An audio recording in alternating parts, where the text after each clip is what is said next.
Good morning. It's my pleasure to welcome you to this morning's Is Inflation Back event, and it is my particular pleasure to welcome our highly distinguished panel of experts. I cannot think of a better group of economists to shed light on this important and timely topic. In the order in which they'll speak, they are Kevin Warsh, who's currently Distinguished Fellow in Economics at the Hoover Institution.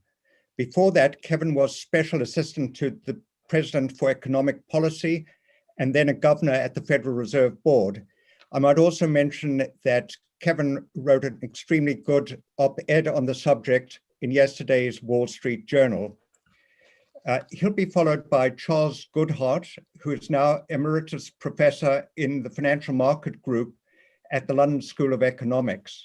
Before that, he was Chief Advisor at the Bank of England, and he is, of course, the author of Goodhart's Law, which suggests that when a measure becomes a target, it ceases to be a good measure.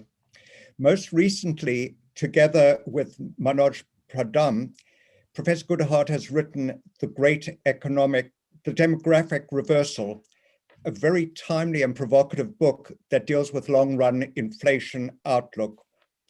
Manoj Pradhan is currently Chief Economist at Talking Heads, a macroeconomic research group.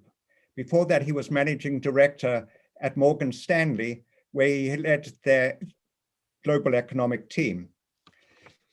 Don Kohn is presently Senior Fellow in the Economic Studies Group at the Brookings Institution.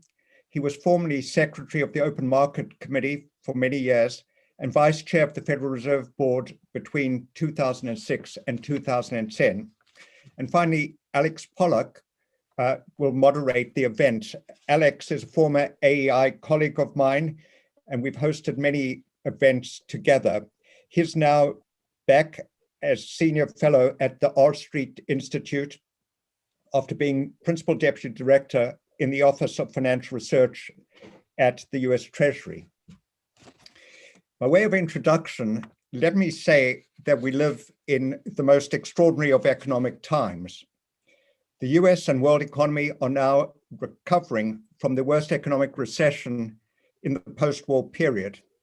Unlike previous recessions, this last recession was caused by a once-in-a-100-year health crisis that caused a major synchronized downturn in the global economy.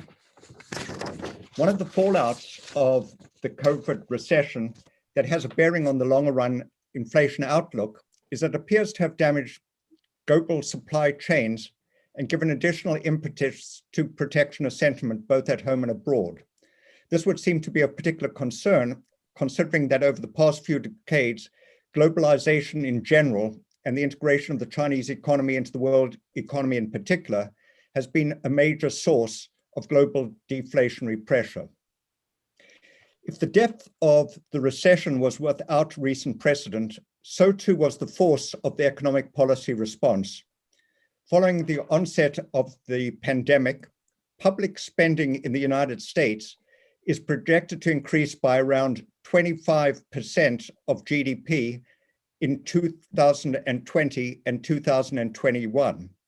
In addition, the Biden administration is now proposing a jobs plan and a families plan that, if improved by Congress, would involve additional public spending of almost $4 trillion over the next decade. The monetary policy response to the COVID recession has been no less massive. Whereas following the Lehman bankruptcy in September 2008, it took Ben Bernanke's Federal Reserve some 6 years to increase the size of its balance sheet by almost $4 trillion. It has taken Jerome Powell's Fed around 6 months to do the same thing. At the same time, the Fed has indicated that it will temporarily acquiesce to inflation at a higher rate than its 2% inflation target. Despite signs that inflation is now rising, Mr. Powell keeps repeating that the Fed is not even thinking about raising interest rates until it sees clearer signs of continuing inflation. While the Fed believes that its current monetary policy stance will not endanger the attainment of its price inflation target, it does acknowledge that there has been considerable asset price inflation.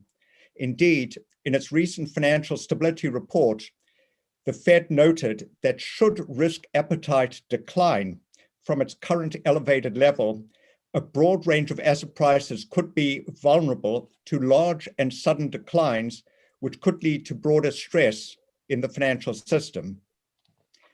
All of this would seem to raise a number of basic questions about the inflation outlook. Among those that I've asked the panel to address are the following. First, the US is currently engaged in its largest peacetime fiscal stimulus on record, at the same time that monetary policy is still highly accommodative and there's a great deal of pent-up demand in the economy. This has already given rise to consumer price inflation running at over 4% over the past 12 months. How likely is it that the US economy will overheat and inflation will become a real problem? The second question that I've asked is the Fed is choosing to tolerate temporarily inflation above its 2% target and is choosing not to begin tightening monetary policy until it sees actual evidence of non-transitory inflationary pressure. How appropriate is the Fed's current monetary policy stance of keeping interest rates at close to their lower zero bound and continuing to buy each month $120 billion of Treasury bonds and mortgage-backed securities? Might these policies lead to further froth in the asset markets and to inflation expectations becoming unanchored? The third question is, the Congressional Budget Office forecast that US public debt to GDP ratio is on course soon to well exceed those levels prevailing immediately after the Second World War. Do these debt levels pose a risk that over the long run, the Fed will not be able to meet its 2% inflation target? And the last question I've asked is, over the past few decades, favorable demographics and the integration of the Chinese economy into the global economy have been major sources of deflationary pressure. How likely is that a reversal in these factors will usher in an extended period of high inflation? I'm very much looking forward to hearing what my fellow panelists have to say about these questions. So without further ado, I'll hand it over to Alex to begin moderating our discussion. Thank you, Desmond. It's certainly a pleasure to moderate such an outstanding panel and to add my welcome to everyone who's joining us electronically today. And congratulations, Desmond, on the perfect timing of this conference. It's clear that inflation is back, both in the economic numbers and as a major issue for debate, just as we are talking today. One investment analyst recently wrote about first quarter corporate earnings calls. Inflation is acceptably the biggest topic during this earnings season. The 4.2% April increase in the consumer price index, which Desmond mentioned, shocked the market when announced and surprised the Federal Reserve. But this much discussed 4.2% understates the inflation of this year. For the first 4 months of 2021, there was an over 6% annualized increase in the seasonally adjusted CPI, and without the seasonal adjustments, the increase in the CPI is an annual rate of 7.8%. These numbers are consistent with the provocative forecast that Charles and Manoj made in their recent book, which was that in 1921, there will be, quote, a surge in inflation, quite likely more than 5%, or even on the order of 10%, unquote. And at the moment, we are indeed in that range. Great call, gentlemen. But will we stay there going forward? As we all know, the Fed is so far insisting and sticking to its story that the high inflation is temporary, or as they say, transitory. In this context, we may paraphrase a famous quip of John Maynard Keynes and say that in the long run, everything is transitory. And the question is, how long is transitory? A couple of quarters to the end of this year for inflation, as recently suggested by Janet Yellen, a year or two, or as Charles and Manoj argue, have we entered a new inflationary era that will last 2 or 3 decades? In any case, it seems to me highly probable that the cost of financing the pandemic with printing, just like the classic cost of financing wars the same way, will unavoidably be a major depreciation of the currency, that is, a high inflation. If that be true, perhaps the Fed's assurance that inflation is transitory will join in notoriety their former assurance that the subprime problems are contained.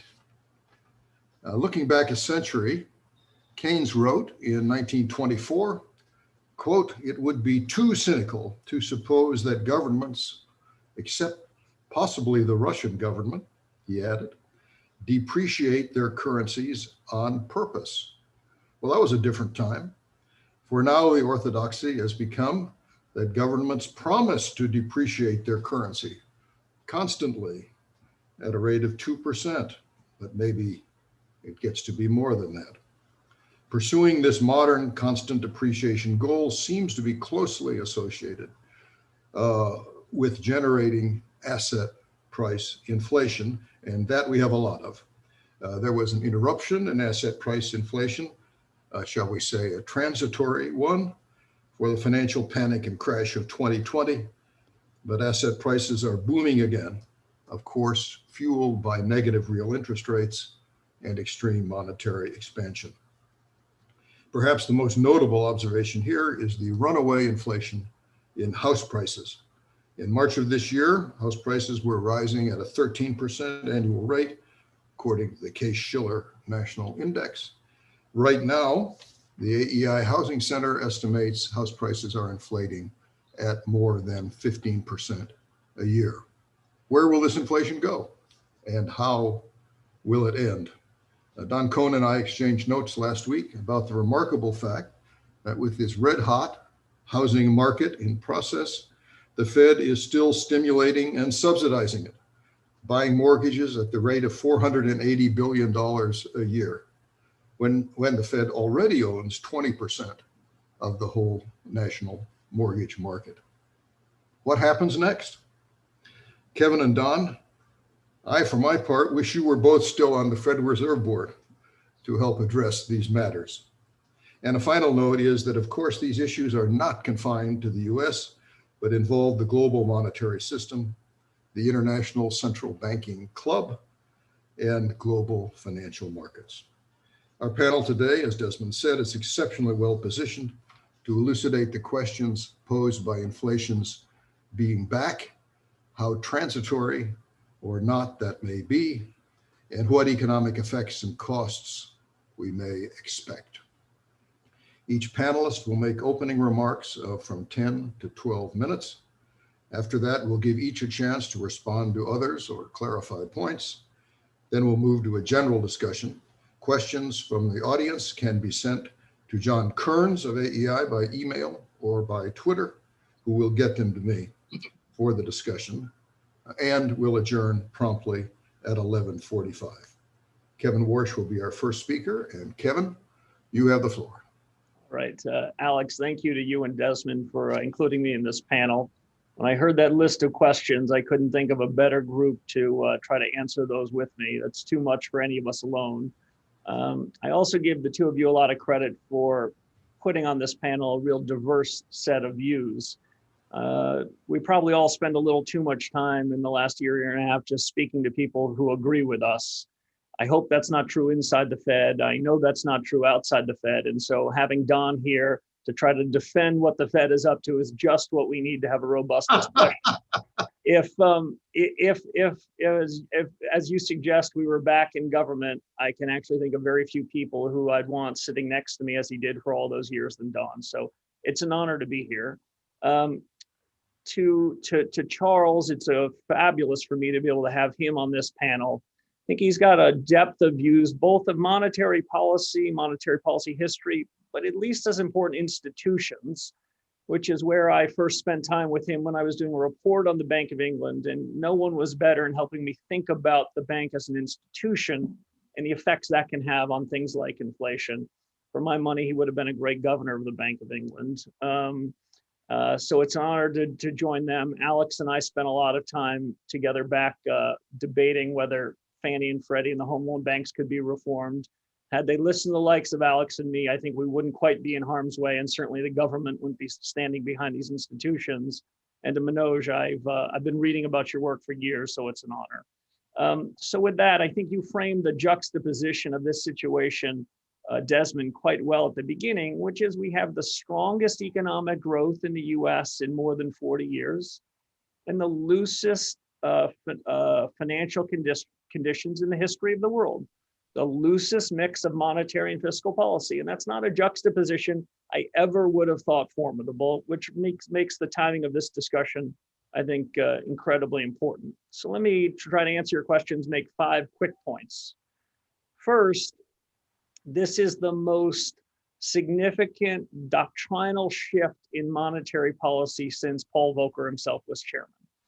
We talk a lot about the shift in policies from Greenspan to Bernanke, Bernanke to Yellen, periods in which Don and I served, Don more than me, and with a better judgment on those periods. But I think the Powell Fed in this new doctrine is every bit as fundamental. Some might say good or bad, radical or otherwise, but it's a radical shift. It is a regime change in the conduct of policy. For if we could have agreed on anything, people like us on this panel of the last 40 or 50 years, we would have said monetary policy works with long and variable lags, the way Milton described. Well, not anymore, they don't. The policy of preemption, which is we're going to look around the corner, we're going to look over the hill, we're going to see where the economy is going to be and set policy today because it'll take a while to affect the economy. Those days in this new doctrine are over. What we'll do is we'll wait and we'll see. And once all of our various targets have been hit, then we'll decide. Again, you might like it, you might not like it, but I wouldn't call it anything like incremental reform. The Fed says that they have a policy, as you guys said at the outset, Alex, that they judge this inflation as being transitory. The problem with transitory in their new doctrine is you won't know if it's transitory in some sense till it's too late. So I'm open-minded that this run-up in prices is transitory, but I'll make a few points. This new doctrine had as its design feature to unmoor inflation expectations, which when they announced it in Jackson Hole last year, they said inflation and expectations were running too low for too long. So we need to unanchor them, raise them, and then re-anchor them. Well, I think the unanchoring is going to be easier than the re-anchoring. So even if the change in prices is transitory, expectations now I think are going to be more difficult to anchor. Second, back in my day, and I think Don could speak to it in his history, whenever we had a major doctrinal shift, there would be broad agreement among other major central banks to join in, or at least for many of them to join in. That was certainly the case in 08 and 09. I mean, I say this not with criticism, but I don't know of another major central bank that has joined this new doctrine. So you have central banks to some degree working with different toolkits, different objectives, and different dogmas here.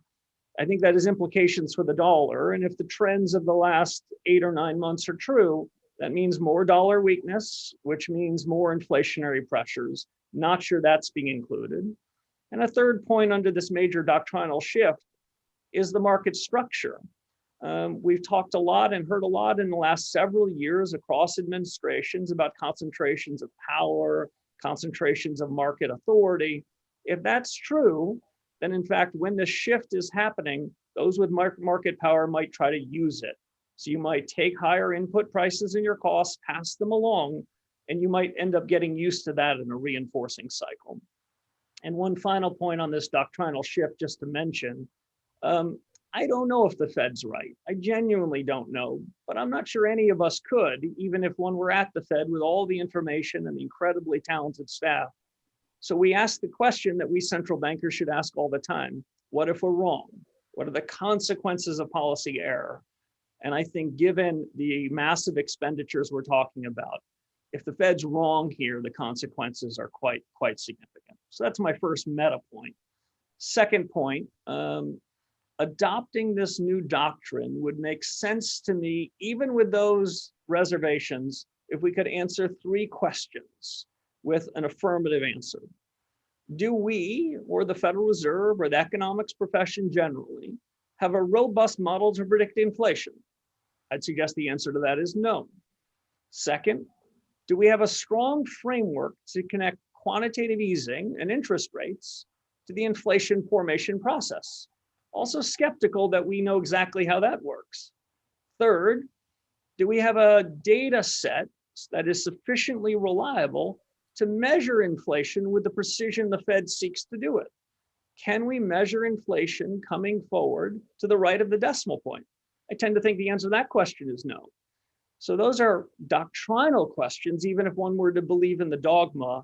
And I don't think the state of the art here in what we know about inflation, the inflation formation process, which I think Charles can speak to better than the rest of us, gives me a ton of confidence. So we should ask ourselves, and in some sense worry, is the Fed today making an unshakable commitment to an unattainable goal with an imprecise measure in a treacherous sea? And maybe the answer to that is yes. And if so, Don's going to be able to offer us every assurance on that front when he follows me. I, on the other hand, would be pretty humble about the new doctrine, especially humble about the timing of the new doctrine. And if in the old doctrine, which preceded us, which was Janet Yellen's doctrine and Ben Bernanke and Alan Greenspan and Paul Volcker's, which tended to be, we want to look around the corners. In some sense, Stan Fisher said this best: central bankers need to move a bit early because we're probably late. Under the new doctrine, I think we are so late and designing ourselves to be late that we might be too late, in which case we'd be too late to be tightening policy, too late to be ending QE. And in some sense, we'd be too late for this cycle and probably too early for the next. I'll just make one other point and before turning to a couple closing comments. One is we try to tighten policy, even to a degree, when the rate of change is our friend, when growth is improving, when the trajectory is getting better. Under this new dogma, it looks like we're going to try to tighten policy when the rate of change is our enemy. Again, I find that quite confusing. So I'll just end with three final comments, Alex, and you give me the hook whenever you see fit. One of these three final comments is all this thing about thinking, about talking, about tapering, I don't really understand it. If anything, that is the ultimate violation of the Goodhart rule. Now, Don and I can attest that there's a certain part of central banking that is performative. It is not just what you do, but there is a small degree of theater. But it isn't all theater. It isn't even largely theater. Theater is important. And all this discussion about thinking, I think reveals the central bank magic trick. And it tells the world the magic trick. So now everyone's puzzling about when are they going to start thinking about thinking. I think it's quite a dangerous beginning.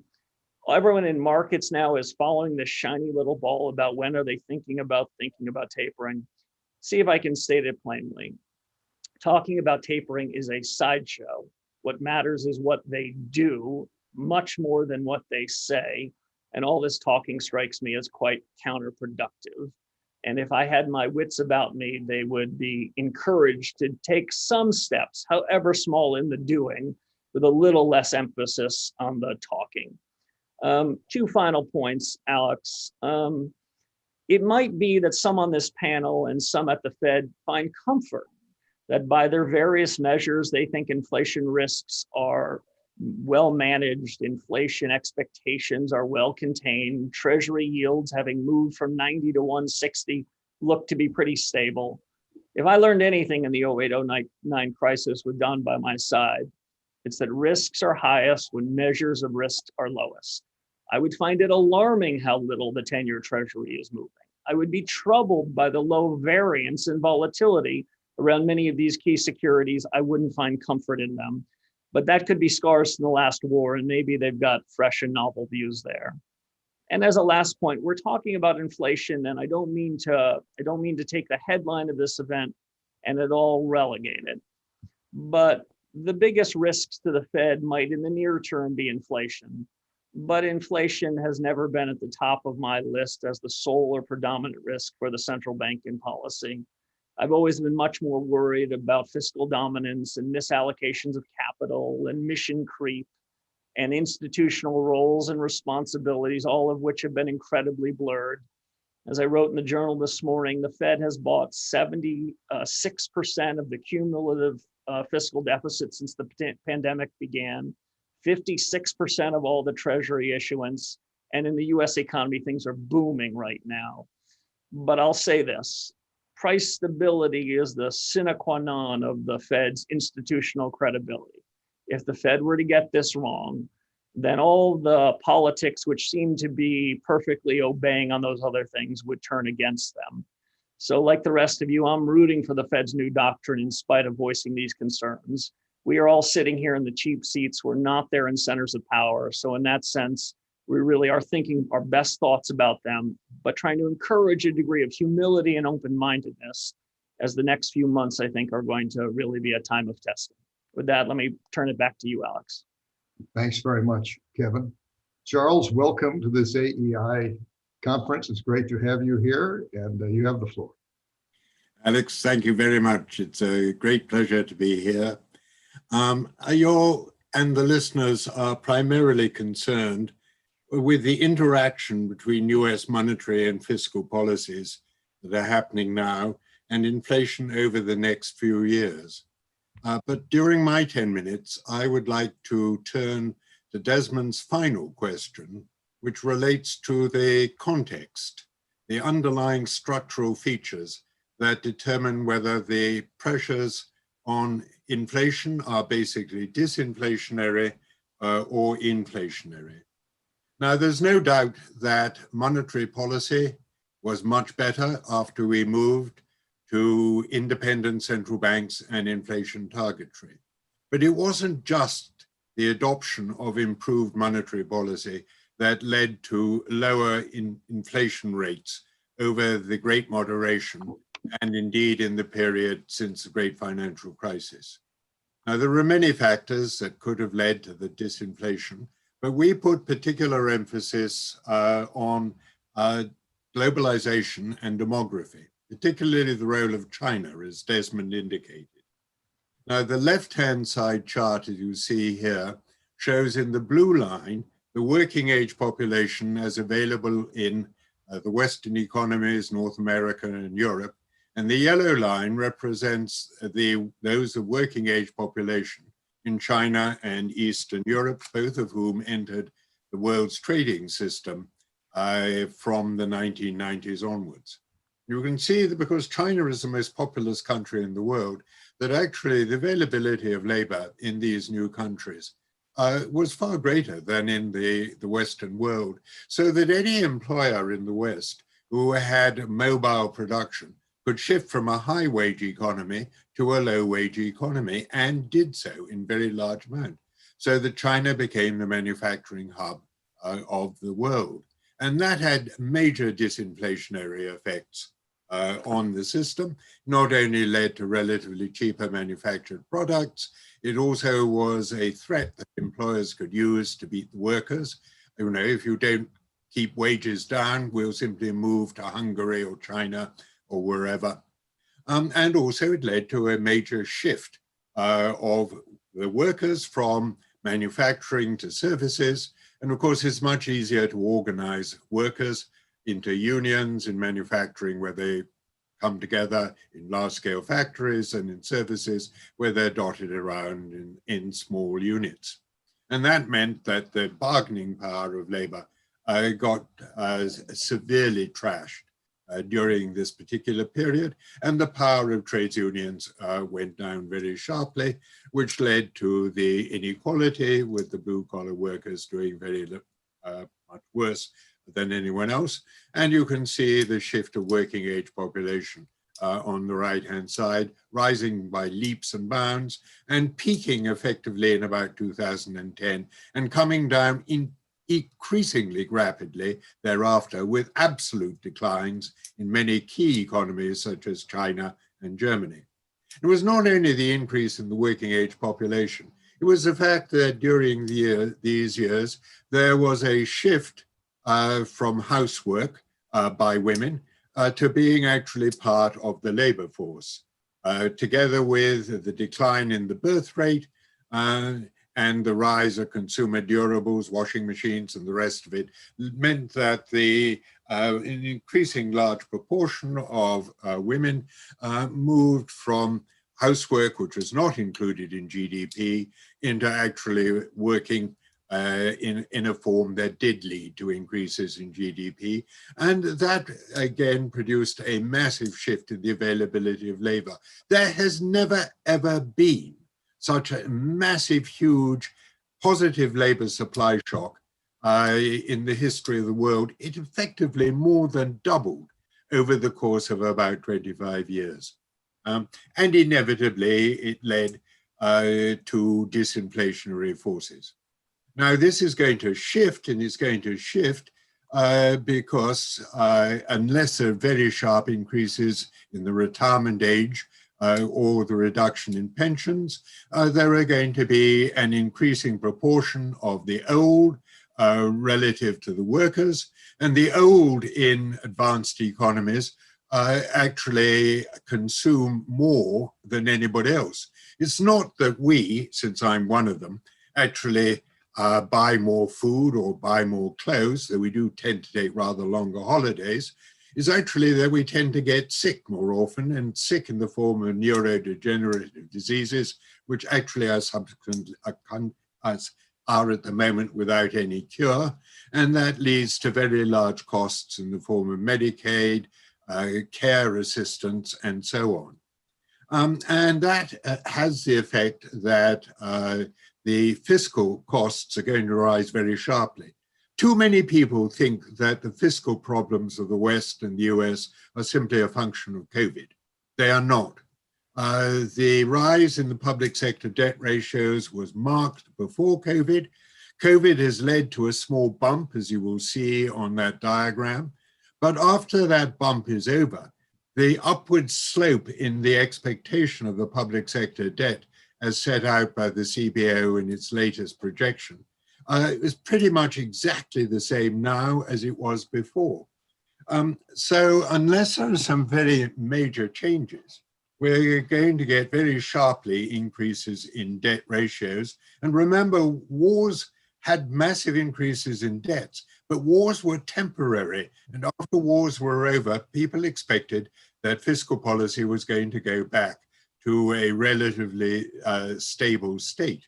Now, how is fiscal policy going to go back to a stable state when the expensive old are going to be in such larger numbers and the number of workers to support them are going to be fewer?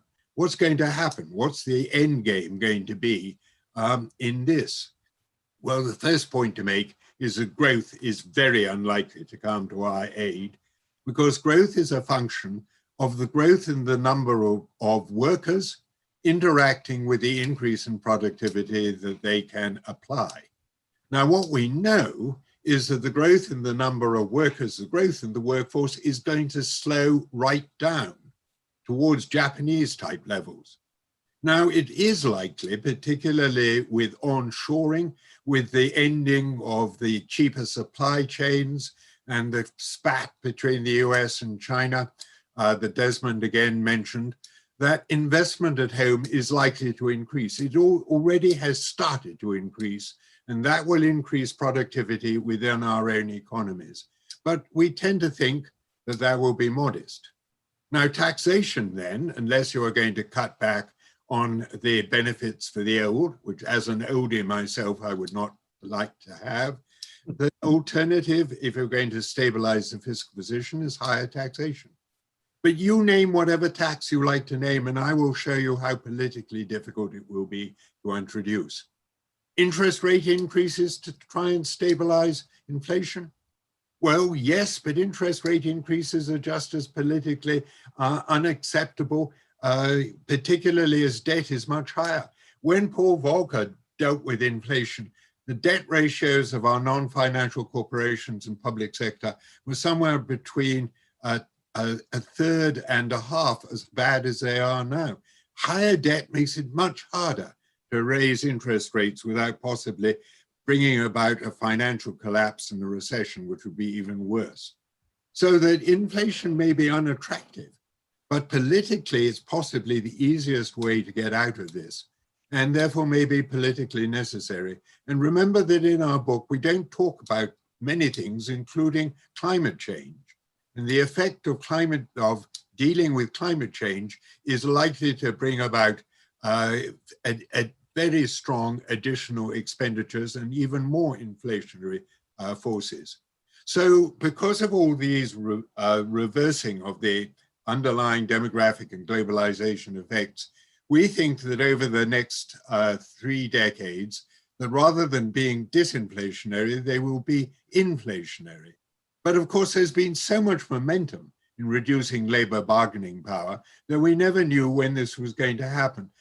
To within plus or minus 5 years, we reckoned it was sure that the situation would be much more inflationary, the underlying situation, by 2030. But we weren't sure when it was going to come before that. But the pandemic and COVID pandemic has had an impact on our thesis. And I'll turn over, if I may, to Manoj now to go through the shorter run implications as we see them of what is now happening. Thanks very much, Charles. Welcome, Manoj. Oh, thank you very much, Alex. Thanks, Charles, and thanks to the AEI for having us. Let me echo Kevin's comments first. It's a true honor to be here, and really this event could not be any more timely. So I'm happy to add my comments in here. Let me pick up from where Charles left off, and in fact, something that ties that structural view to where we are today. One of the points Kevin also made is the lack of forecasting models, especially since the monetarist model and recently the Phillips curve model has been discarded, not because it doesn't have relevance anymore, but because its forecasting ability has been suspect. But the first point I'll make is the very way of looking at the Phillips curve we think is flawed. If you follow the logic that Charles has laid out and we have laid out in our book, the problem with the Phillips curve is it's looked at in a very autarkic sense within the US economy. Some years back, there was a radio interview on NPR in which one of your then fellow FOMC members argued that the Fed had killed the Phillips curve. In fact, we think the Fed's a little bit more innocent than that. We think it's China that has put the Phillips curve into a coma. And if you look at this, the left-hand side chart, that's from Hooper et al. At the St. Louis Fed, who argued that the loading in front of the output gap variable has changed significantly since the mid-90s. The Phillips curve has gotten flatter to a point where really looking at that coefficient gives you almost no indication of where inflation is going to go. In the background, the role of China cannot be underestimated. The chart on the right-hand side is a chart from Andy Haldane's speech from a few weeks ago, Inflation, a Tiger by its Tail. And what he shows you, giving due importance to China, as Desmond also had, is that China was busy disinflating the entire world, and the US was no exception. Remember also that China's investment to GDP ratio went up dramatically because the state-owned enterprises were given a prime role and China became the manufacturing floor of the world. And that pushed up an already existing trend in the US economy for consumption to be a larger share of GDP. So what we saw in the global economy was very stable growth, switching from investment to consumption in terms of contribution, and inflation falling as a result of China. And we have misinterpreted that as the death of the Phillips curve. The Phillips curve is globally alive, even though it may be locally in a coma, and we're about to find that out. One of the first points Desmond made, if I'm not mistaken, is this is the most synchronized downturn that we have ever seen. It is also the most synchronized recovery we are likely to see, which means the positive spillovers are much faster than the 10 years after the great financial crisis. What we also then argue is that the pandemic and demography will revive that Phillips curve. At the moment, there is a dramatic and historic divide between the two key forecasting models, both shelved by the Fed. Mr. Friedman and Mr. Phillips are providing completely different signals, where M2 is now 25% and pretty strong in the US, 2.5 times what it was. Japan looks very similar, by the way, a point I'll come to later on. And even the Euro area, where you see spikes of M2 had been similar. You can see the endogeneity because it was very well synced up with the output gap being very positive during the mid-2000s. That's very different now. So why haven't they really had a very dramatic impact? Well, there are three inflation cycles playing out. The first inflation cycle, which I think is in the markets, and the 4.2 print was discarded by markets to allow nominal yields to remain flat, and I think is absolutely right, is a post-COVID temporary bounce in prices as firms try to recover some of that last demand that they had. We don't think it's going to last. But there are two other cycles to think about. One is a cyclical one, which I'm going to talk about. And the second one is a slower moving structural one, which Charles has paid a lot of attention to. If those two cycles work in tandem in a way that simply has not been the case over the last 30 years, the case for inflation becomes stronger. In fact, if you look at these two models, the thing that has kept them from having an impact on cyclical inflation is the common driver that has pushed velocity down very sharply and pushed personal savings very high. I look at the panel that we're looking at. It's impossible to see where Kevin is towering over the Manhattan skyline, but the rest of us are very clearly at home. And that means we're buying our coffee from our local grocery store and having them in cups at home. We're not using trains to get into downtown areas, using coffee shops and other services, which means the injection of money, that 25% increase in money growth, is simply not finding its way into a very large part of the economy. And that has pushed up our personal savings rate a lot. Come next year, if the recovery continues and we don't have any more visibility than anyone else on the pandemic, but if the recovery continues, not only will we see the velocity return to some level that it was close to the pandemic, disregarding that structural decline, but we will also see people pondering, what do I do with my personal savings? If you think of the permanent income hypothesis, and I consider this as a one-time shock, I should be saving it. If there is some permanence and we go back to a 3-day working week, there might be a decision to make about consuming it. And something that I think I'm surprised has escaped a lot of attention, and I was really glad Alex made that point very well, is that this is a global problem. This is also the only crisis in which the origin, the reaction, and the escape out of this crisis has been the same out of the world, which means we can compare countries and look at their trajectories. Faced with the same problem, households have decided to put their money into real assets to some extent because the equity markets have already run up, with the effect that house prices are rising and rising sharply in around 20 countries emerging and advanced across the world. Now, whether that goes up depends a lot on the way the economy works, but it will also determine the trajectory of growth, but also of inflation. If you remember the January print, one of the key reasons that CPI remained low was rents. If the housing cycle sustains itself, rents may very well play a much bigger role in pushing inflation up. And if you remember Ed Lima's very famous now note from around 2006, housing is the business cycle. Pulling up manufacturing, pulling up employment, pulling up financing could allay a lot of the fears that people have about the fiscal drag on growth. I've got only one final point to make, which is kind of juggling the positions that we had. One of the key questions that we get on what Charles had discussed is, if all of that is right, why hasn't it happened in Japan? And if we have time, I'd love to get into this topic a little bit more. Let me just point out that the picture of Japan that people have is a very, very difficult one, and we think, in our view, an incorrect one.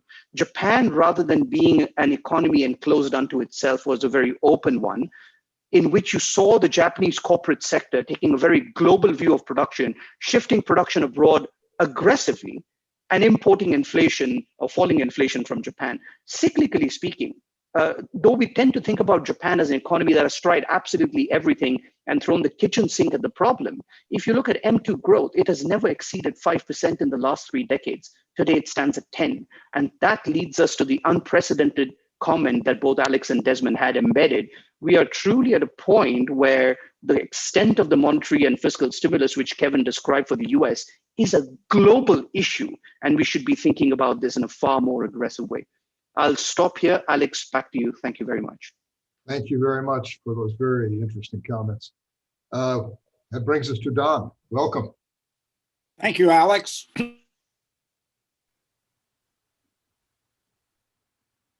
You got to get your... Okay, I think I've got it now. All right. Thanks, Alex, and thanks, Desmond, for inviting me to participate in hello to all my many friends on this panel. I think you'll find that Kevin and I aren't as far apart as he tried to make me sound. We'll see. We're a little bit apart here, but I also will concentrate on the Fed's framework and how it's being implemented and the risks I see in that. I think I'd like to start with something that Desmond said. So this is an extraordinary period in economic history. And I would say one case in which the word unprecedented can actually be used with justification. I mean, as others have pointed out, we had a global pandemic, and we're having a global recovery from the pandemic. None of us has any experience with this. We have hugely expansionary monetary and fiscal policies at the same time. And as Charles and Manoj pointed out, potential for the global disinflationary forces that were so in evidence over the last 20, 25 years to abate. Let's start with, but I'm going to focus on the Fed story. I think let's start with the Fed story and then think about where that might go wrong. So the Fed story is aggregate demand is recovering much faster than aggregate supply, and that's pushing up prices, but there will be a better balance in the future, which will keep aggregate demand and supply much more aligned. And those, yes, inflation is back, but it won't persist because aggregate demand and supply will come into better balance. On the demand side, the fiscal impulse will fade some over time. It remains to be seen what extra fiscal impulse comes out of the current Congress. As day by day, it seems like it's going to be less and less. So some of what's pushing aggregate demand now, and in growth terms, as Kevin was talking about, won't be pushing it so much in the future and could reverse a bit. You have the pent-up demand that Manoj talked about with the, he focused it on M2, but I think Desmond talked about the amount of savings, and Charles, the amount of savings are out there. How will people spend that? That will be spent down over time, but that's not gonna, that extra demand isn't gonna last forever. And at the same time, you've got restraints on supply that are likely to ease over time. So supply chain disruptions resulting from the pandemic and adaptation to the pandemic. Among the other things that have happened is someone just talked about consumer demand has shifted towards real goods and away from services. That's kind of what you could buy during the pandemic. It's going to shift back. That will help the supply chain. There's plenty of underlying slack in the economy, in the labor markets, excuse me.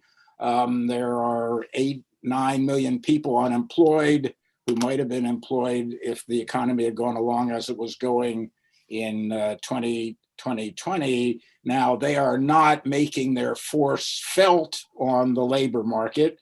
There are constraints there. There's the child care school issue.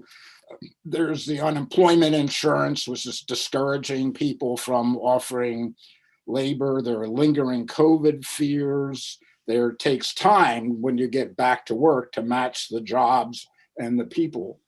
I think the underlying assumption that the Fed is making is that many of these constraints are temporary, that there is basically a level of unemployed resources that are going to be restraining inflation for a while into the future, even if it's not doing it right now. And I think, Kevin, one issue on the growth rate and level thing. So I think we often, sitting next to each other in FOMC meetings, thought in level terms. What's the level of the unemployment rate versus what's a sustainable level? What's the level of inflation versus our goal? So I think policy is made on both level and growth rate terms. And what the Fed is concentrating on is levels right now, but levels that will be, will exist in once these supply constraints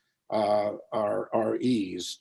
So the second part of this is supply constraints will ease. They're keeping policy highly accommodative right now. I completely agree with that assessment.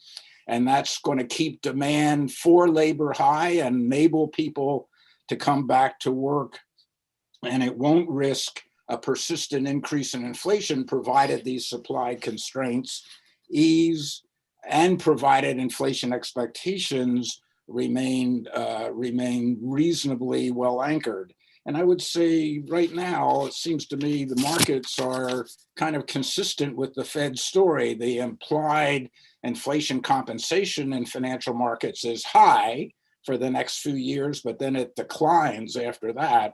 And the longer term inflation compensation measures in markets aren't very different. In fact, might be even a little lower than they were from, let's say, 2003 through 2014 or 15.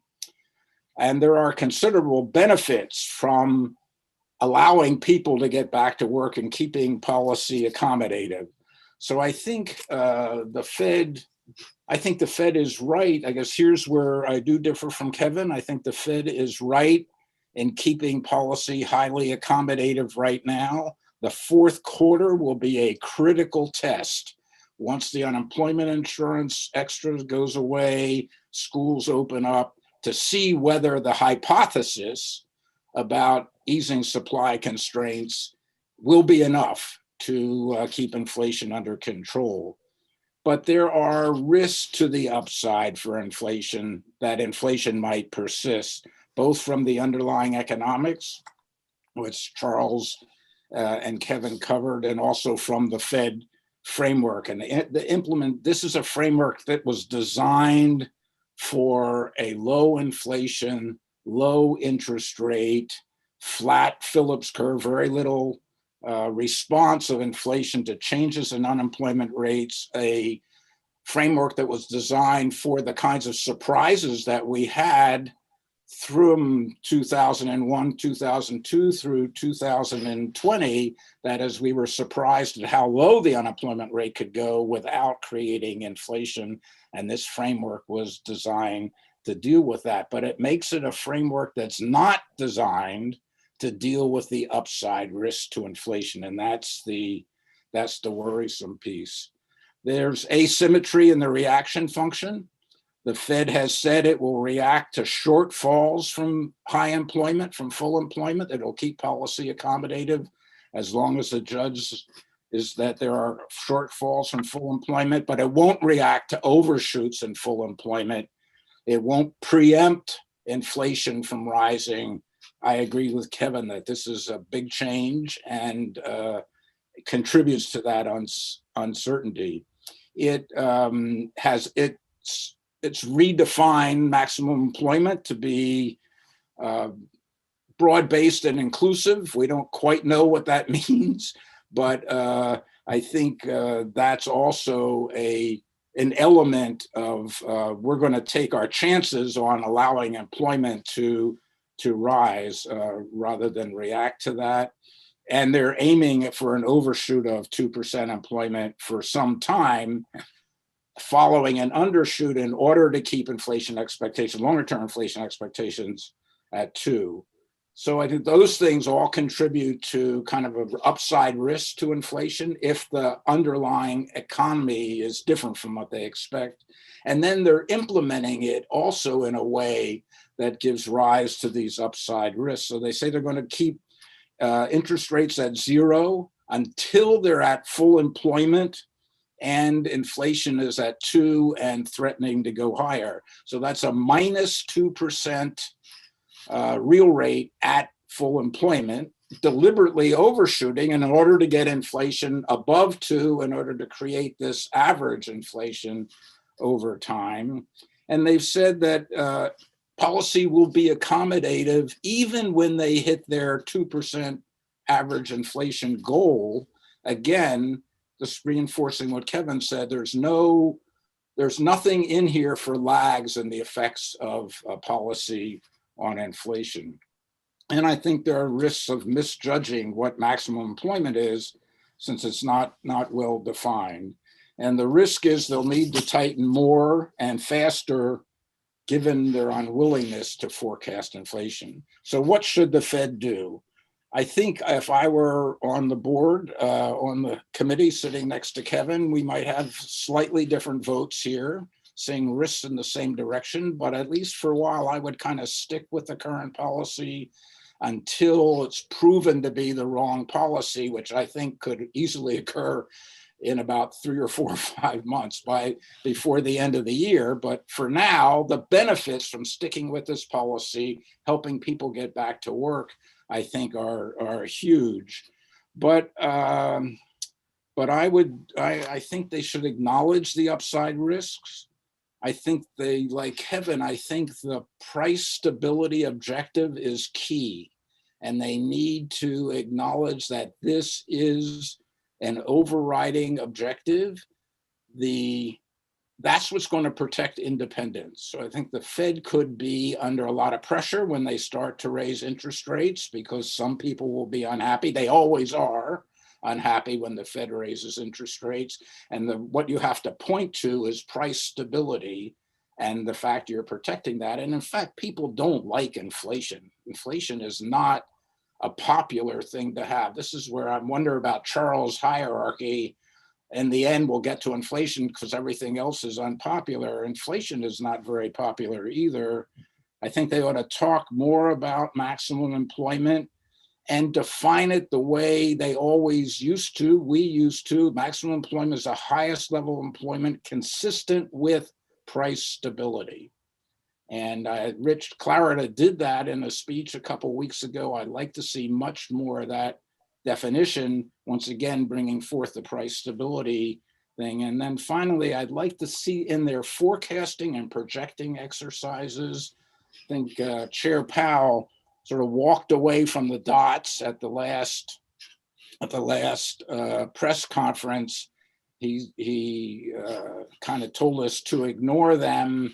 They weren't really playing that game the way that game was set out to be. What's appropriate policy given your forecast for the economy and inflation? I think they ought to get back to playing that game or drop the dots altogether, and not try and use the dot plot as a means of communication that they're going to keep policy lower for longer, even than their forecasts suggest they should be. And I think on that note, I think the forecasting and the discussion from the Fed needs to acknowledge the evolving economic and inflation situation. And instead, they've stuck with the same mantra, even as the situation has evolved tremendously. Thank you, Don. That's all I have, Alex. Thank you. That brings us to Desmond.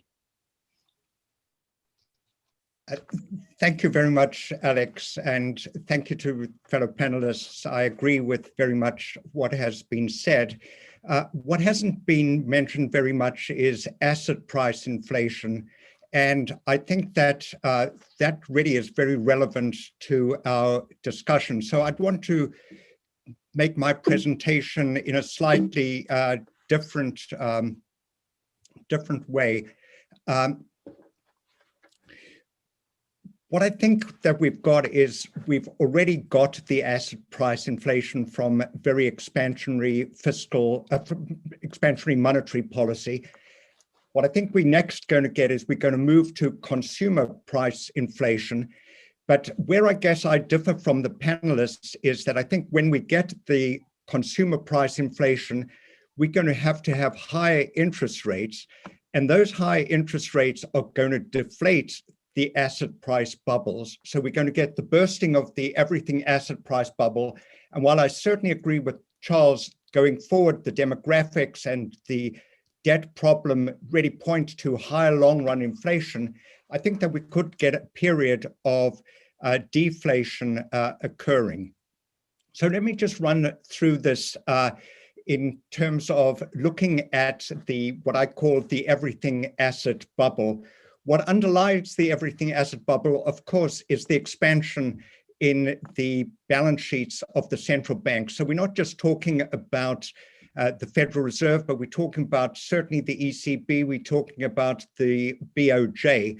And what really strikes me about the monetary policy response after COVID is really the pace at which these balance sheets have expanded. So if you look at the red line, which is the Fed's balance sheet, you see that in the space of less than a year, they increased the size of the balance sheet by $4 trillion, really just sucking up a whole lot of treasury bonds, mortgage-backed securities, and really encouraging risk-taking in the markets.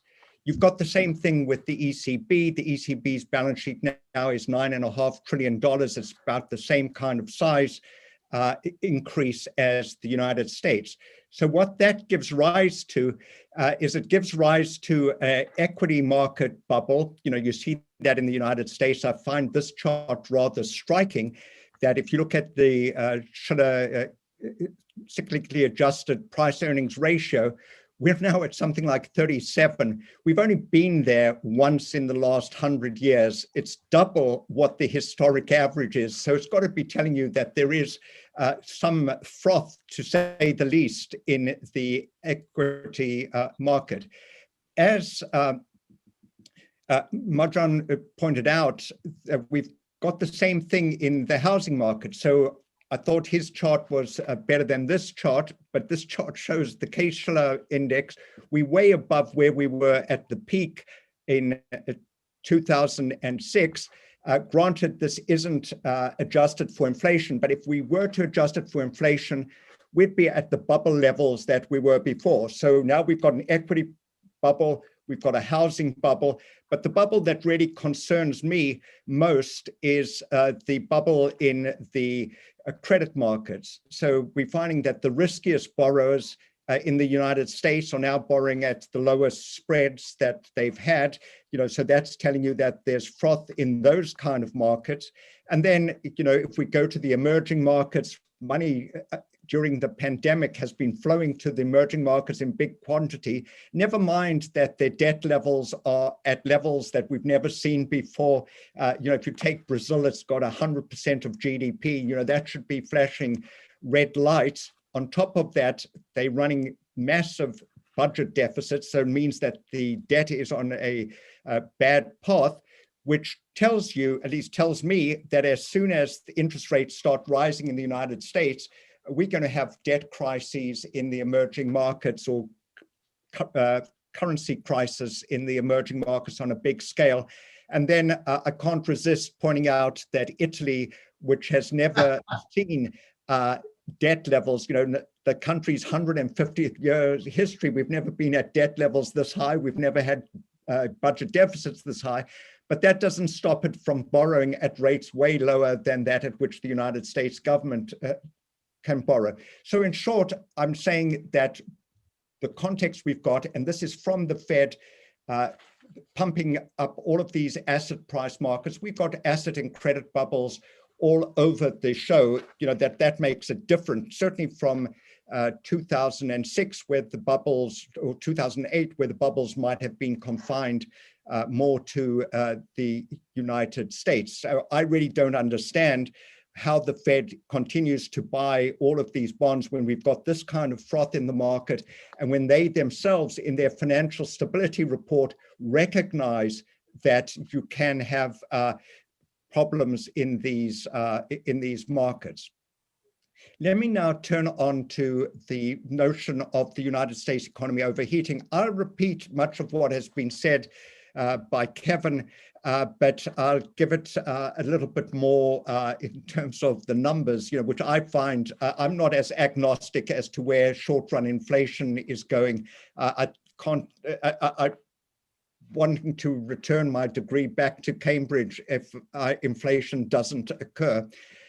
Because what we've got, this chart, I think, really tells you something. This is the amount of fiscal stimulus that we're getting in 2020 and 2021, and it's comparing what we got in the Obama years. So what we see is we're getting literally 3 times the amount of fiscal stimulus now, even though with the Obama period, the unemployment rate was at 8.5% in 2009. Here we're talking about unemployment at 6%, but we're having 3 times the amount of fiscal stimulus. What strikes me as well is how can you throw 25% of GDP in fiscal stimulus when your problem is only 3%? You know, that according to the CBO, if you look at the output gap is now around about 3%. We've got fiscal stimulus in 2021 alone is something like 12%. So you've got 4 times as much as the gap. Making matters worse, as Marjan pointed out, is money supply is running at 25% in the United States. You know, that's the red line. If you look at a 40-year history, I don't think you've got to be a monetarist to think that there's something going on. You know, something is a little bit out of whack. And what that might be is it might be that you've got this huge amount of pent-up demand in the economy. So savings in the United States are now something like $2 trillion. You know, that's a mere 8-9% of GDP, above where they should be. So what you've got is, on top of the fiscal policy, on top of the monetary ease, you've got this pent-up demand that now you'd expect to be released as we go back to normal. So I just can't see how you're not going to get inflation. And I would just add it to that while you've got this huge amount of demand by itself would cause problems, you've got problems on the supply side. You know, so we've seen the labor shortages, that job openings now are at record levels. People are having difficulty filling jobs. Maybe that's temporary, maybe it's not so temporary, but I don't think that one needs the supply side argument.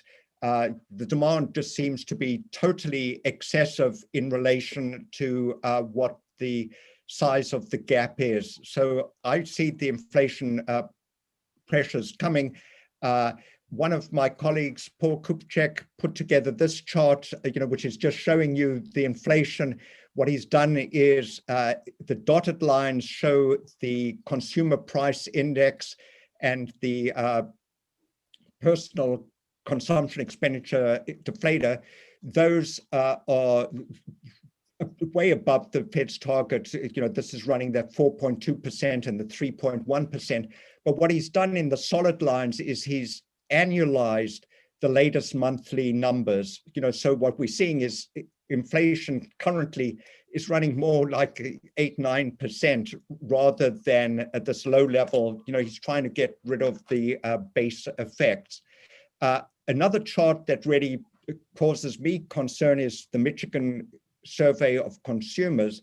I'm not sure how well inflation is anchored. When you see that the short run expectation is that these inflation rates are going to go up to 4.5%. And if you look at the 10-year break-even rates, they're at something like 2.5%. So that's above the Fed's target. It doesn't give me much comfort. Last point I'd make is the bubbles will burst. So I think that the way I see the world is that you've got an everything asset bubble, and now you've got policies in the United States that guarantee that you're going to have interest rates rising at a fairly rapid rate. My concern, though, is that once those interest rates rise, you get these bubbles to burst. And once the bubbles burst, you might be back in a world where we worry about how we're going to get the economy to grow, deflation, and so on, before we get to Charles's world of permanently higher inflation.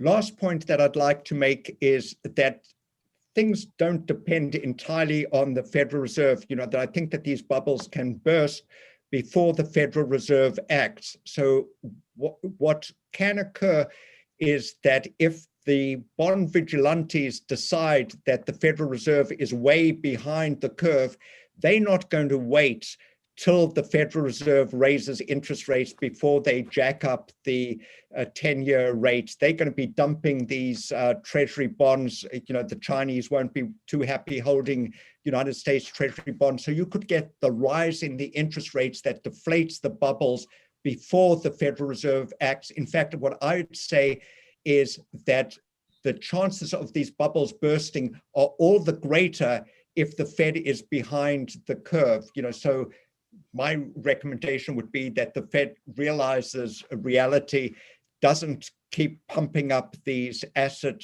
prices, begins moving on the market. I just don't understand how the Fed can have the same policies that it did before you have a $2 trillion fiscal package, that either they were wrong before the fiscal package or they're wrong after the fiscal package, but they can't be holding to the same line that we're going to increase interest rates in 2023 or 2024 or whenever that far date is. Alex, I hand it back to you. Thank you very much, Desmond, and thank you to the whole panel for a set of truly interesting and provocative comments. Desmond, I loved your chart on Italy. I'm glad you didn't forget Italy. Makes me think of what our friend Bob Aliber wrote recently, which is it can't go on, but it does. But we know that it won't always go on. And I think that might be a common theme of all of the presentations. I'd like to go back through the panel now and give everybody 2 or 3 minutes, and I'm going to be strict on the 3 minutes, but a chance to react to what anybody else has said or highlight points that you would like to come back to. So Kevin, let's start with you. All right, Alex, thank you. First, I love Don Kohn, and there's nothing he can say that will change that. So he's just stuck with that affection. The dialectic between Don and me was a bit like the dialectic of the old days. And Chairman Bernanke wanted to see it. He wanted to hear it. And as Don intimated they're actually, the only difference is really between Don and me, where Don wants to give him 3 more months and he's going to pray that this thing works itself out. His risks were my risks. And I would just say, without getting him into trouble with his friends, if the Fed's lost Don, they've got themselves a problem. So now on substance, I'll say a few things. Don said, and I think he's right on this too, he said the framework was designed for an environment where interest rates were too low. I remember hearing from the Fed, both before the crisis and in the darkest days of the crisis, something like the greatest challenge for this generation of central bankers is that inflation is too low. So they built up this doctrine. I found that a bit puzzling back then. Inflation was running 0.3 below their vaunted goal, and somehow that's worth this kind of risk. I didn't quite get it, but that framework was not designed for the circumstance, which we've all described in our own words. So if the framework wasn't designed for this circumstance, the framework needs to be changed. Or if you want to be kind and we don't want to be critical of a new framework and cast it aside, it should be operationalized differently. And I think that's what Don and I were basically saying. I am very sympathetic with Desmond's idea, which is given this mix of policy, a boom can turn into a bust, and the bust will actually be quite disinflationary, deflationary even. So with this doctrine, they might end up getting exactly with what they began. I take no comfort in that, because I think we will then have expended our credibility and our resources both in fiscal and monetary policy. A few other quick points. The place where I disagree with Don is he describes what, in voicing the Fed, something that they maintain. Accommodative policy at this level is what's got the American people back to work. Well, I don't actually believe too much of that. So what's changed the direction of this economy, the reason the economy is a V is because the V stands for a vaccine. The vaccine had an order of magnitude bigger effect on the US and the global economy than optimal fiscal or monetary policy ever could have. So let's not be short-sighted about it. Let's not say, oh, that's because they're buying an extra 40 billion of housing mortgages every month. That's why these American people are back to work. I mean, I just find that really strains credibility. So if you want to put some points on the board and you're committed to this doctrine, why don't you at the meeting in the coming days say, you know what, the housing market looks pretty darn hot. We're just going to put that aside for now. Will markets react? Maybe they will. But the biggest challenge for this generation isn't another taper tantrum, which we've been litigating now for 8 or 9 years. It's something way more consequential than a 40 or 50 basis point move that cleansed itself in the following couple of months. So I think I disagree with Don about accommodative monetary policy there. Of course, some degree of accommodation was necessary and is necessary, but surely not to this degree. I think the other point— Kevin, I've got to cut you off there unless you want to make a quick 15-second point. 15 seconds, there's no status quo ante to go back to. Those 7.3 million people, those jobs don't exist. We've done substantial harm to the supply side of the economy. So with that, I think we need to be much more prospective than reactive and say, how do we get back to where we were the day before the pandemic hit us? Turn it back to you, Alex. Thank you. I certainly second your motion to stop buying mortgages if you're the Fed now.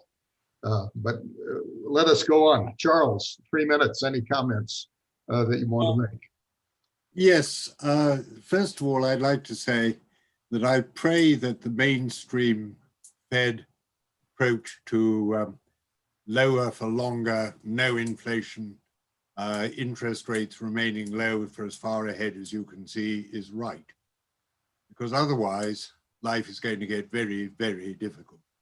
The way I see it for a central banker, if Kevin and we are right, is that it'll be like crawling along a knife-edge ridge.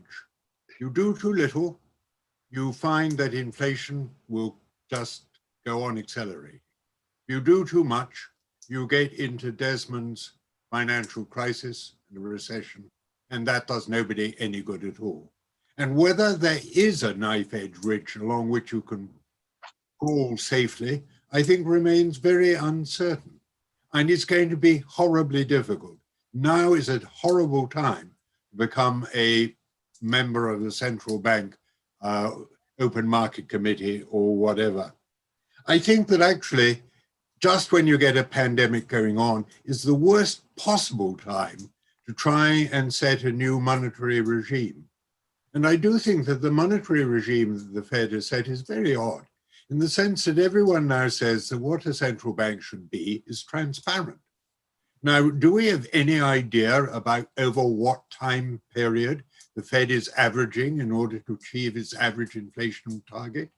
And if the transitory increase blip is inflation is as high as it might be, say 6% or more, that will more or less completely match the undershoot of many previous years.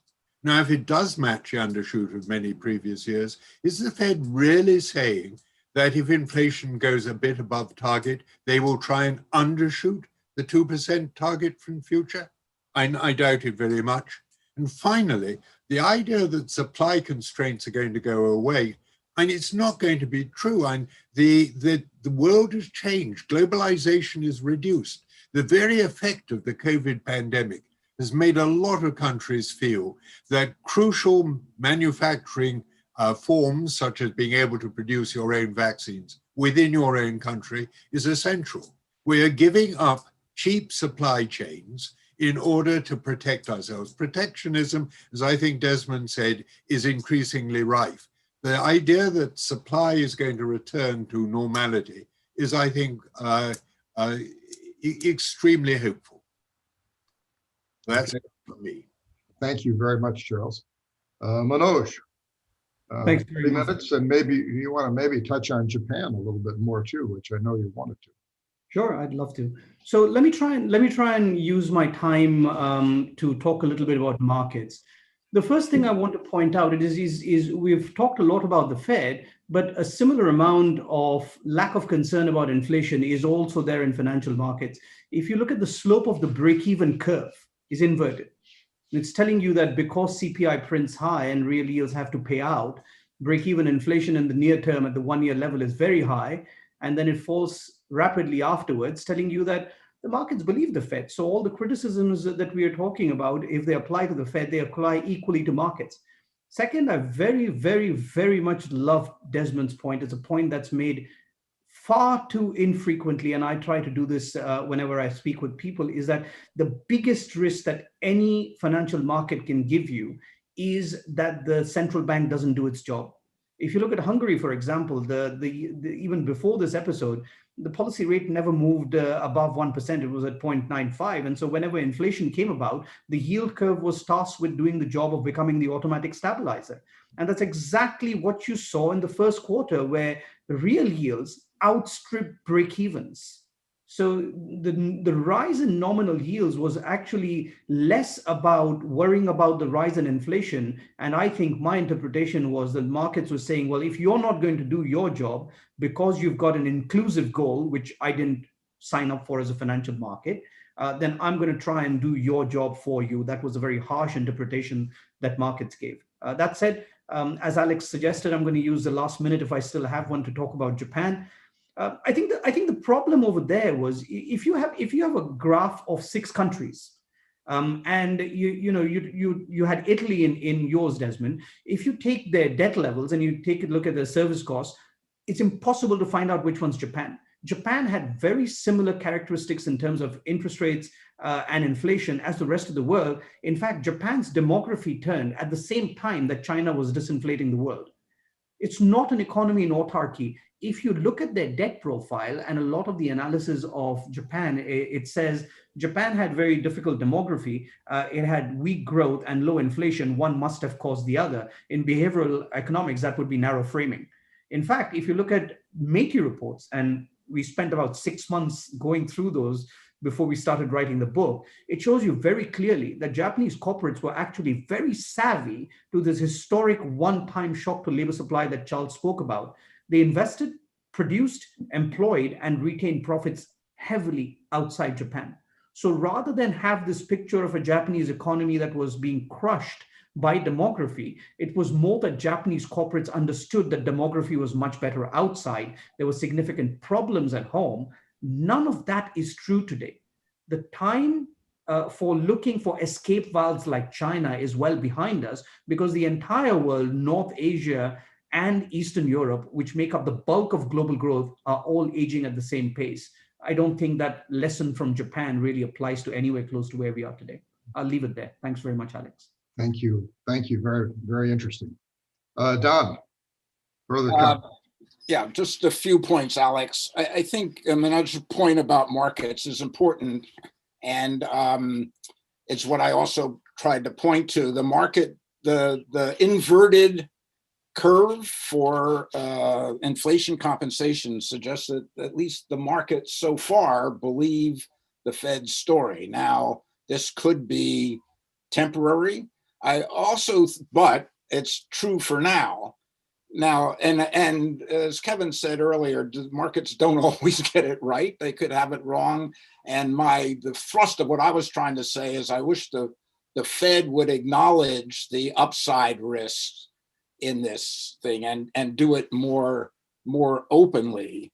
I think the fact that when interest rates did go up earlier this year, the Fed, if anything, welcomed that increase. It didn't fight it at all, despite the fact that people in the markets thought it would fight it.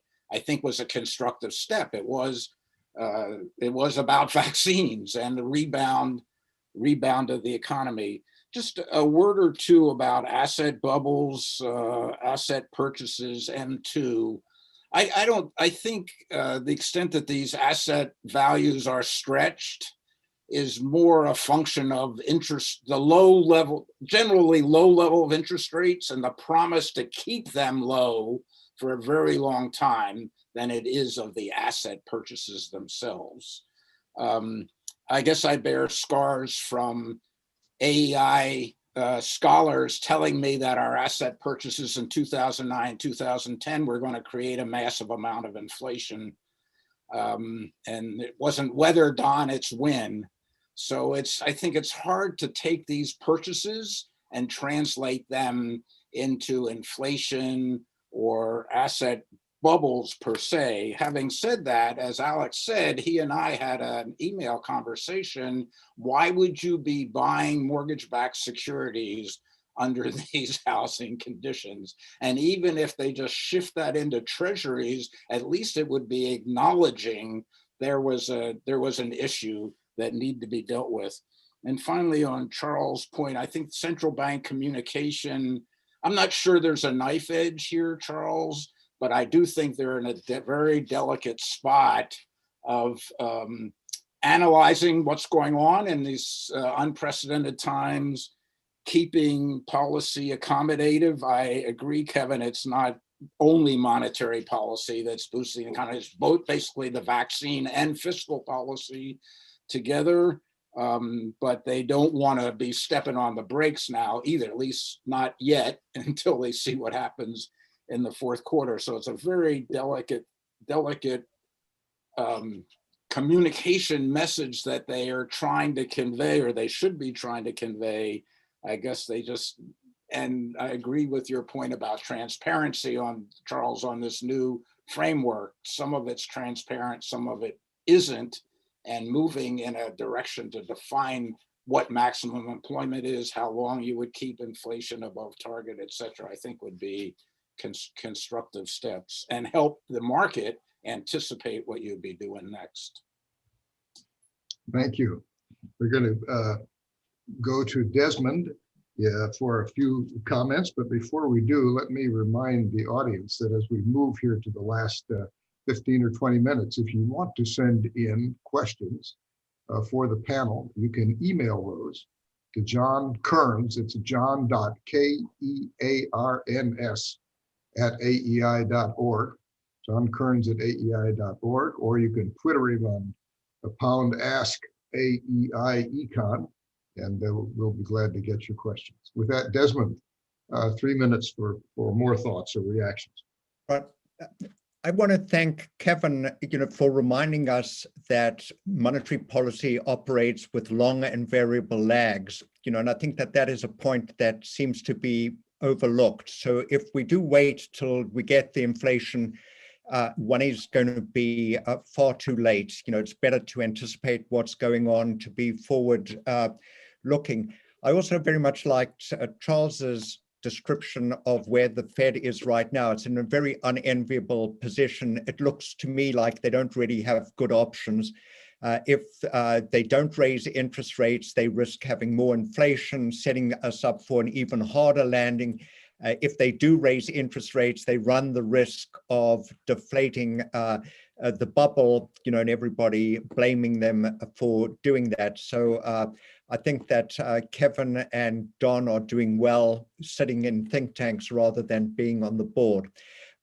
Just the last point I'd make, and it would be as a question, I very much share Charles's view that the demographics and the debt situation points to higher inflation.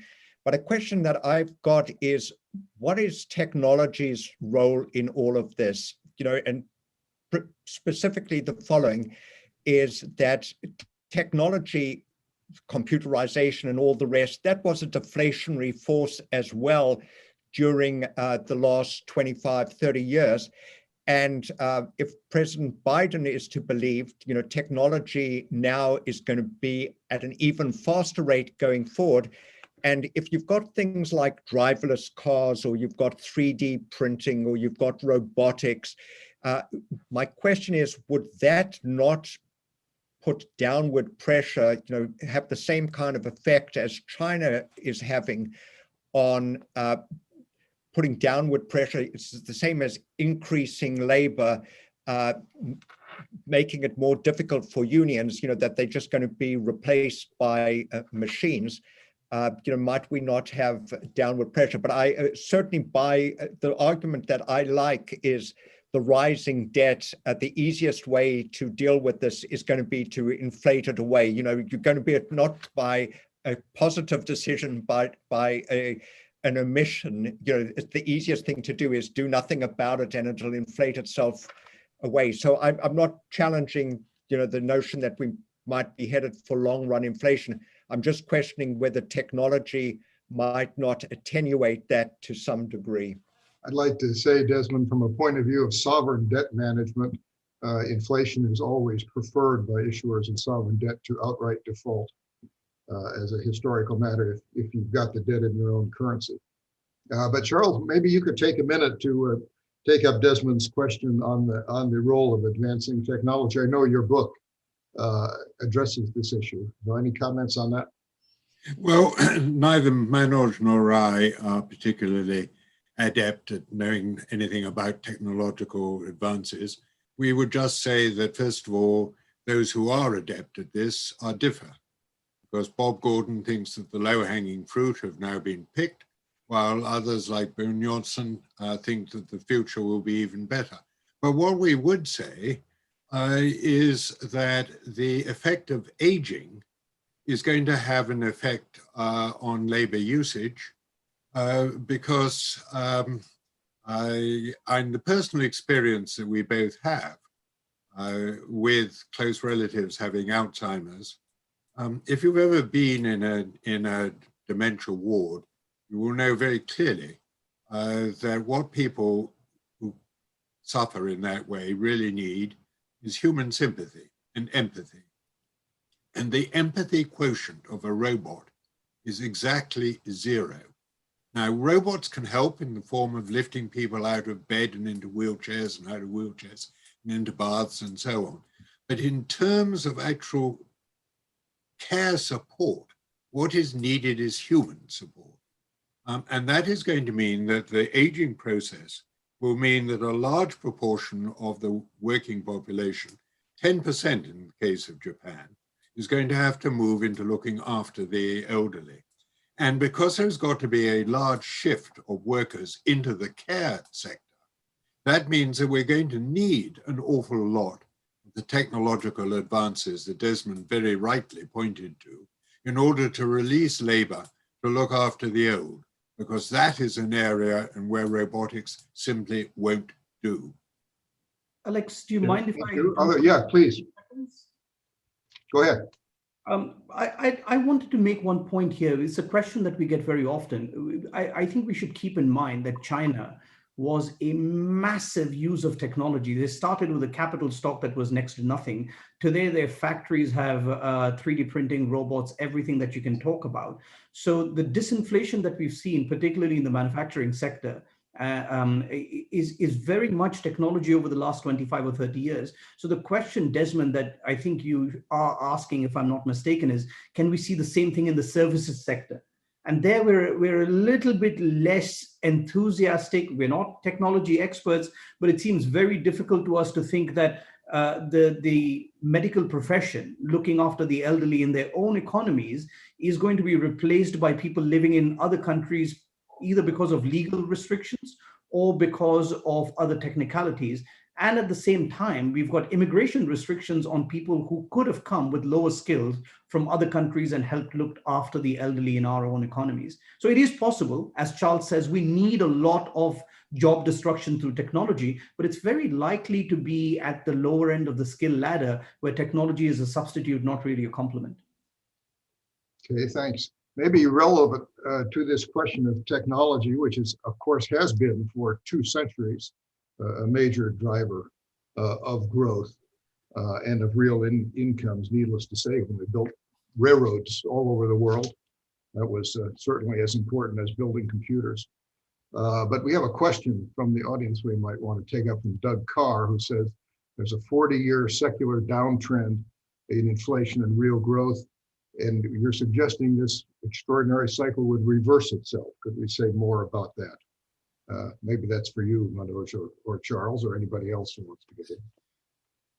Well, yes, that's basically the main thrust of our book, our thesis, which is that this 30 to 40 year cycle is partly a function of much better monetary policy, but also a function of the very favorable trends in globalization and demography, favorable in the sense of providing an enormous upsurge in the availability of labor.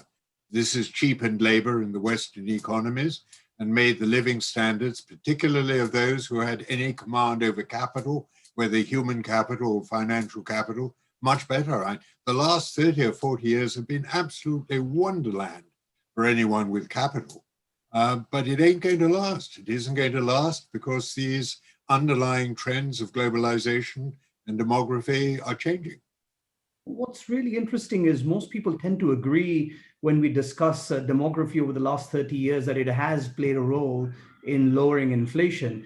And yet, when we show them the data that demography is going to turn, then the burden of proof is very much upon us to show that the relationship now holds, rather than upon those who argue that it's going to break. I would say that a 30-year trend holding and going the other way is the null hypothesis, but I think we're looking at it as the alternative. It's an interesting fact that comes up, I think. Thank you. We have another audience question which is related to this from Han De Jong, who says, doesn't higher inflation require higher wage growth? And what signs are we seeing of a stronger wage growth in the recent data? Is a question that anyone could take up. So actually, Alex,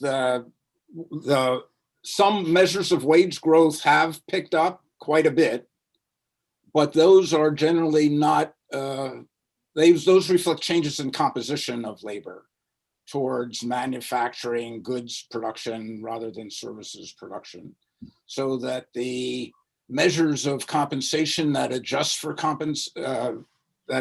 the composition haven't picked up that much. But I think that is a key thing to look for, and the key thing that the Fed should be looking at, whether as the economy adjusts back from goods back to services, and you bring in lower wage workers into the service sector, what happens to the wage dynamic, and whether the surge and the extra bonuses that we're seeing now to induce people persist through the end of the year and into next year to get people in the service sector. So I agree that if wages, if there's a persistent uptick in wage growth, that's going to end up as a persistent uptick in inflation as businesses try to pass that through to maintain their margins. And as long as demand is strong, they'll be able to pass that through. So it's a key variable to be looking at. Thank you, Don. Any other comments on the relation between labor and inflation? Well, I just wonder. Please go ahead. I just wonder whether the labor market and wage indications are behaving as if we've got a lot of unemployment. You know, my understanding was you're seeing a pickup in these wages, even though you've got the high measured levels of employment that would throw into question the notion that there's so much spare labor floating around. Well, they are not, but you don't know whether that's for permanent reasons or temporary reasons. So to what extent is the unemployment insurance bonus? To what extent is the schools being closed? To what extent is fear of COVID? And that's really what we'll get some evidence on later this year. So it's an open question. Thank you. Kevin, you got a point? Sure, just to weigh in on this. So I think wage growth has increased everywhere except in the data. I don't think it's a difficult judgment to make based on anecdotes and what we see in help wanted signs virtually everywhere, that wages are moving up, and they're moving up at a rate that we have not seen in at least a generation. Now that'll find its way into data in the fall. And the trick for the Fed is, the Fed has tended institutionally to believe that wage growth is the tiebreaker. When wage growth is moving well above trend, that's the problem. Well, it's a good thing they've got a new doctrine, because I think they're going to be stuck with that. I've tended to be more focused on non-wage prices, commodities, other input costs, and questions about whether they could be passed along.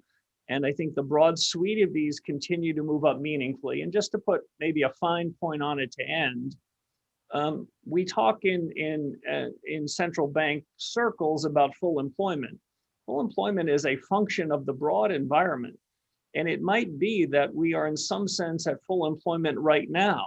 That doesn't mean that there can't be better economic policies to put these 7 million people back to work, but it might mean that there's a reason why there is a record number of job openings. It might be why it's hard to find labor. It's because the mix of incentives and culture and everything else have us somewhere near full employment. And if that's true, then the look of fiscal and monetary policy looks particularly curious. Okay, any other comments on that? We're getting down to our last 5 minutes. Let me see if any panelist wants to bring up another issue. that we want to get out into the discussion. Anybody? If not, let me come back to a hot button with me, which is the hot housing market. A couple of us have spoken against the Fed's continuing to buy mortgages when the house market is in runaway inflation. And as I think Manoj pointed out, that's true of many countries. I think you said 20 countries. Does anybody favor the continuing buying of mortgages by the central bank at this point, at the rate of 480 billion a year? I note the Bank of Canada explicitly stopped buying mortgages last October, I believe. Anybody want to speak in favor of buying mortgages or add anything else to that discussion?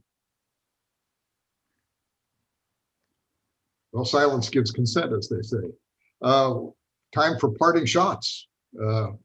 If you want to wrap up, I'll just go through the panel in the same order as we went before, with a chance to make a last summary point, if you want. Kevin, anything? Sure. Just a final comment, which is, I think we all agreed to this discussion, Alex, with you and Desmond, because we all really do believe that the central bank in the US and around the world plays an essential role. And what we're really worried about most is its longevity, its success in pulling this off.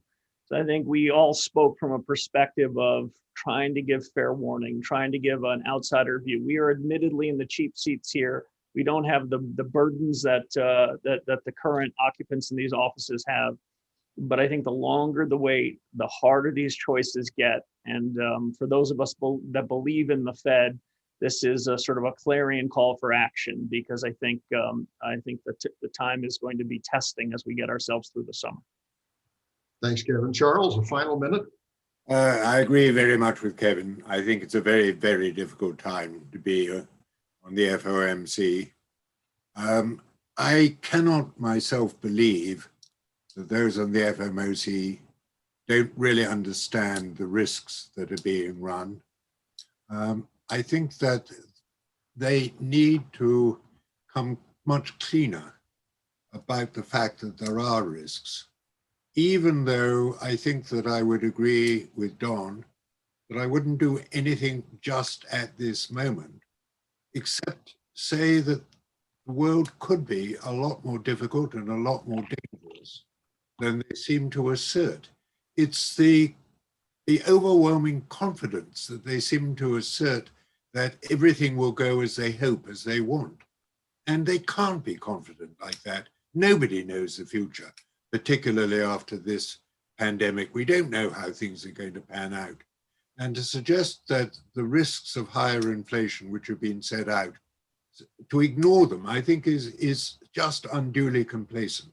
So a little bit more honesty and less complacency, and a bit more transparency at this stage, not necessarily actually doing anything just yet. Thank you, Charles. Manoj, a parting shot? Yeah, I wanted to pick up on something that Kevin had brought up and put it in a global perspective. He argued that action is easiest to take when growth is our friend, which means it looks more endogenous. And that's something that's important from a global point of view. In 2021, almost every economy, if you leave aside North Asia, is going through a post-COVID boom.